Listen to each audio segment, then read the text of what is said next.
శ్రీ గురుభ్యో నమః. ఓం శ్రీ గణాధ్యక్షరాయ నమః.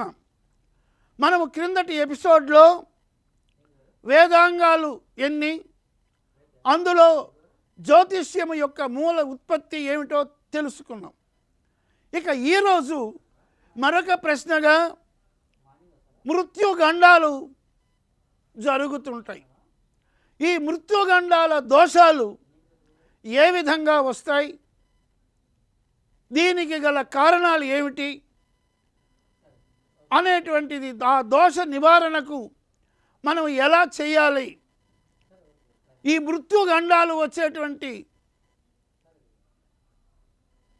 కారణాలు ఏమిటి అనేటువంటి ఒక ప్రశ్నకు సమాధానంగా మన సివిఆర్ ప్రేక్షకులకు ఒక అద్భుతమైనటువంటి సందేశంగా మనం ఇలా చెప్పుకుంటాం.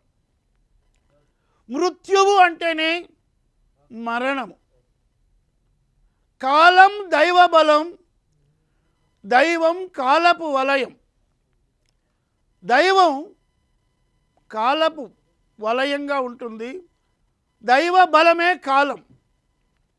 అందువలన మనం కాలములో పుట్టి కాలములో పెరిగి కాలములో అంతమవుతాం.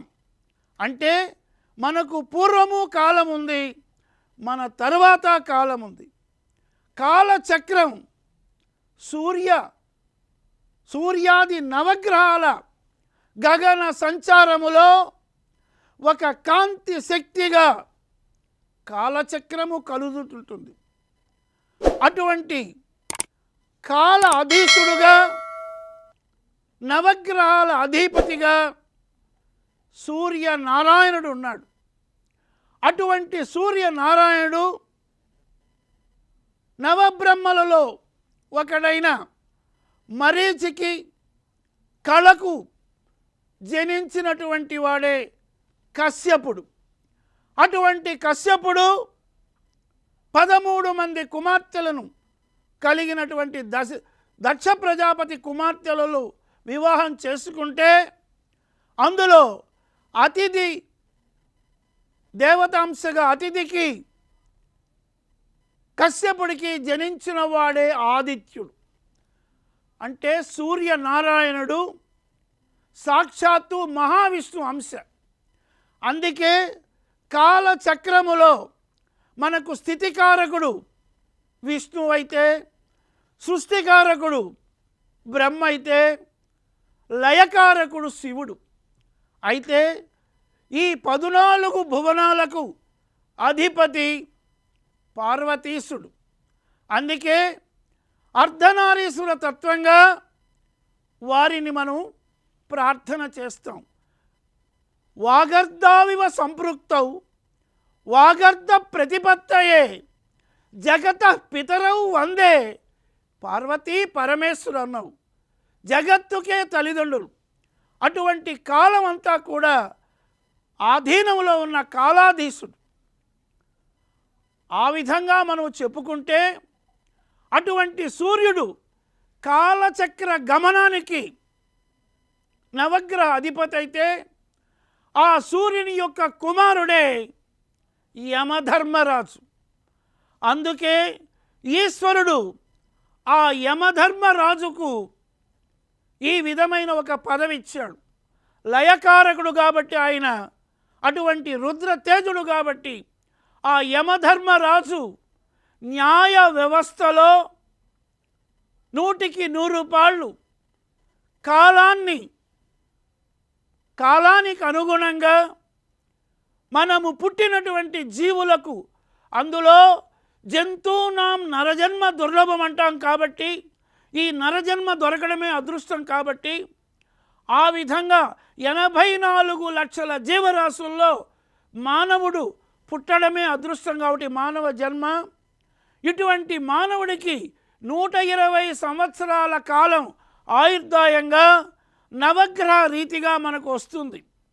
కాబట్టి మనకు ఇప్పుడు తెలుసుకోవలసిన ప్రశ్నలో మృత్యుగండాలు ఏమిటి, ఈ మృత్యుగండ దోషాలు ఎలా సంక్రమిస్తాయి, వీటికి నివారణోపాయం ఏమిటి అనే ప్రశ్నకు మనం సమాధానంగా జాతక చక్రములో మనము జన్మించినప్పుడు సూర్యుడు ఉన్న ప్రదేశానికి లగ్నం అంటాం, చంద్రుడు ఉన్న ప్రదేశానికి రాశి అంటాం.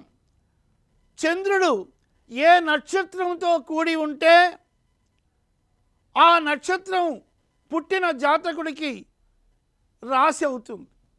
అలాగే సూర్యుడు 30 రోజులకు ఒకసారి ఒక్కొక్క రాశిలో పయనిస్తుంటాడు. కాబట్టి ఆ జన్మ జాతకుడు పుట్టిన సమయంలో సూర్యుడు ప్రవేశించినటువంటి సమయం దాన్ని లగ్నం అంటాం.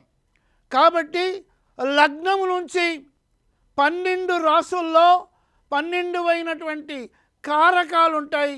కారక భావుకాలు అంటారు వాటిని. ఆ భావకత్వములో ప్రయోజనాల్లో లగ్నం నుండి మొదటగా చెప్పేది తను స్వభావం, మూర్తిమత్రం, పుట్టిన యొక్క జీవి యొక్క శరీరతత్వం. రెండవది లాభస్థానం, మూడవది సోదరస్థానం, నాలుగవది మాతృస్థానం, ఐదవది పుత్రస్థానం, సంతాన స్థానం, ఆరవది శత్రుస్థానం, రోగస్థానం, ఏడవది కళత్రస్థానం, ఎనిమిదవది ఆయుస్థానం, తొమ్మిదవది పితృస్థానం, 10వది లాభస్థానం, 11 గురుస్థానం, 12 వ్యయస్థానం అంటారు. కాబట్టి ఒక జన్మ జాతకంలో మృత్యుగండాలు వస్తున్నాయంటే ఆయుకారకుడు ఎవరు, శని యొక్క వీక్షణ ఎలా ఉంది అనేటువంటి విధంగా లగ్నానికి అష్టమంలో ఆయుస్సుగా చూస్తాం. కాబట్టి అలాగే లగ్నానికి 6వ ఇంట్లో శత్రుకారకుడు లేదా రోగస్థానం అయినటువంటిది ఉంటుంది. కాబట్టి ఇందులో మిత్రగ్రహాలు, శత్రుగ్రహాలని ఈ యొక్క నవగ్రహాలు ఒక గ్రహము ఇంకొక గ్రహాన్ని 7వ ఇల్లు చూస్తుంది. సూర్యుడు ఉన్న స్థానం నుంచి చంద్రుడు 180 డిగ్రీల్లో ఎదురుగా ఉంటాడు. అలాగే రాహు ఉన్న ఇంట్లో నుంచి 6వ ఇంట్లో ఎదురుగా కేతు ఉంటాడు. ఈ విధంగా మనం జాతక చక్రాన్ని పరిశీలించినప్పుడు మృత్యుగండం అనేది ఆ స్థితిలో, ఆ కాలచక్రములో ఆ జన్మ జాతకుడికి జరిగే దశ అంతర్దశ అంటారు. అంటే ఒక జాతకుడికి దశ జరిగేటప్పుడు ఉదాహరణకి రాహు దశ జరుగుతుందంటే ఆ రాహు దశలో మొదట వచ్చేదాన్ని రాహుభుక్తి అంటారు. అలా 9 గ్రహాలకు అంతర్భుక్తిగా వస్తుంది.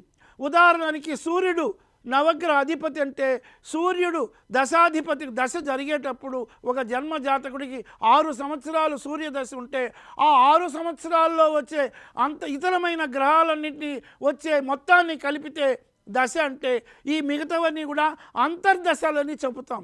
దాన్ని అంతర్భుక్తి అంటాం. కాబట్టి ఒక జన్మ జాతకుడికి మృత్యుగండ దోషాలు చూడాలంటే లగ్నానికి 8వ ఇల్లు చూడాలి, రాహుకేతువుల వీక్షణ ఎలా ఉంది అని చూడాలి.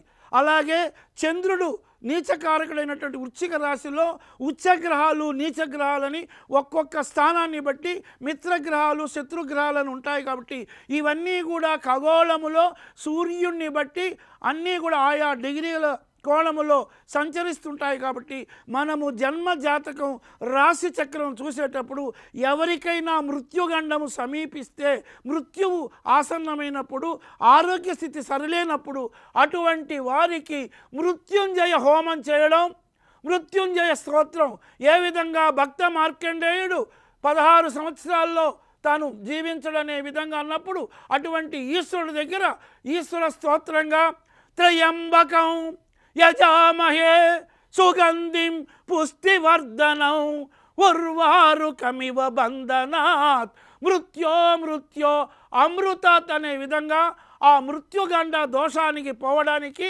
ఆ మార్కండేయుడైన మృత్యుంజయుడు అయినటువంటి మృత్యుంజయ స్తోత్రాన్ని మనము అద్భుతంగా ఆ జన్మ జాతకుడికి ఏ దశ జరుగుతున్నదో, ముఖ్యంగా రాహుదశ కానీ కేతు దశ కానీ జరుగుతున్నప్పుడు, అలాగే శని దశ కూడా మామూలుగా 3 సార్లు శని ఒక జన్మ జాతకుడికి వస్తే 3వసారి వస్తే ఆ జన్మ జాతకుడు ఉండడు అనమాట, మరణం. ఆ విధంగా పొంగు శని అంటారు. 7.5 సంవత్సరం, మొదటి 2.5 సంవత్సరం బాగున్నా చివరి 2.5 సంవత్సరం ఏడిపిస్తుంది. ఈ విధంగా జన్మ జాతకములో ఉన్నటువంటి గ్రహాలలో అందులో శుభగ్రహాలు 3 ఉంటాయి. 1 శుక్రుడు, 2 గురువు, 3 బుధుడు. మిగతా అన్నీ కూడా పాపగ్రహాలు అంటారు.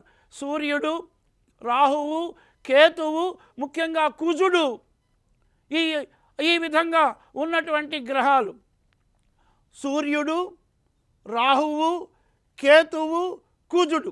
ఇకపోతే చంద్రుడికి విరోధులు లేరు. చంద్రుడు అందరికీ సమానం. ఈ విధంగా నవగ్రహాలను మనం చూసినప్పుడు ఈ నవగ్రహాల ఫలితాల్లో ముఖ్యంగా అప్పటికప్పుడు చూసేదాన్ని నవాంశ అంటారు. జాతక రాశి చక్రానికి ఇప్పుడు ఉన్నటువంటి నవాంశ అంటే గోచారం, ఆ సమయంలో జరిగే తాత్కాలిక గ్రహ సంపత్తిని గోచారం అంటే గ్రహముల యొక్క సంచారమే గోచారం, అది చూడాలి. ఆ విధంగా ఒక వ్యక్తికి ఆరోగ్య స్థితి సరిలేకపోయినా, ఏదైనా ఇబ్బందులు కలిగినా కూడా అటువంటి ఆపదలో ఉన్న వాళ్ళకి మృత్యుగండము ఎట్లా ఉన్నదని చూసేదే ఇప్పుడు మనం తెలుసుకున్న విషయం. స్వస్తి.